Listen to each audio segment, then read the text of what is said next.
How's it going, everybody? I am Bryan Beck, and this is the marketing discussion board for Aviation 314.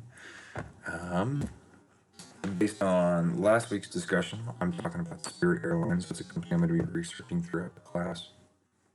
In this discussion, we're going to talk about Spirit's marketing orientation, national trends that have affected the airline, what's the primary product that they offer, and we'll identify any competition that they have out there in the market. Okay, so marketing orientation, we're defining who's the customer that Spirit is marketing themselves towards. Spirit is what you would call an ultra low cost carrier. They are marketing to the person that needs to get from point A to point B, and that's pretty much all they need. Their ticket prices don't include baggage or any creature comforts whatsoever. Their full customer service standpoint is moving people from place to place. They're basically the Greyhound of the sky, if that makes any sense. Okay, some national trends that have affected Spirit Airlines. These are major historical or economic factors that have changed their market volume. Couple big ones that affected pretty much the entire airline industry. You go back to the recession of 2008, some 10 odd years ago. That pretty much destroyed leisure travel, which is Spirit's major customer base. And the COVID pandemic a couple years ago that destroyed travel pretty much entirely. Now Spirit is primarily marketing towards leisure travel customers. So obviously, back during the recession, people didn't have money to travel, and during the COVID pandemic, people didn't want to travel.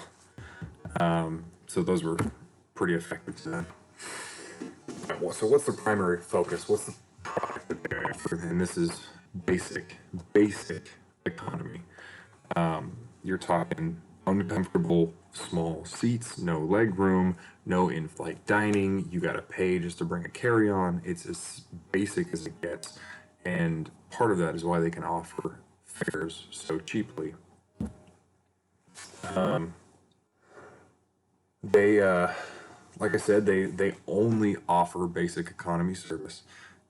They really do define the category of ultra low cost carrier. If you want to bring baggage, it's an extra. If you need bottled water or cocktails in flight, those are all extras. You can't pre-purchase a seat that comes with in-flight dining or anything like that with them. And they're not the only airline out there like this. Frontier is the other biggest. Allegiant is another one that runs on a very similar operation.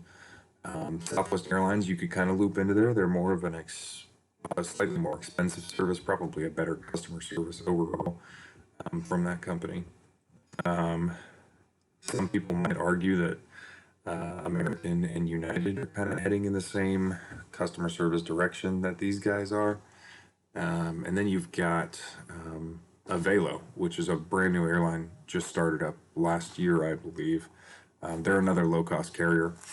And it's hard to call them competition because they're kind of flying to some weird city pairs that Spirit really isn't touching, and nobody is, which is where their market comes from. So they're not necessarily competing for the same customers, but they're using more or less the same business model.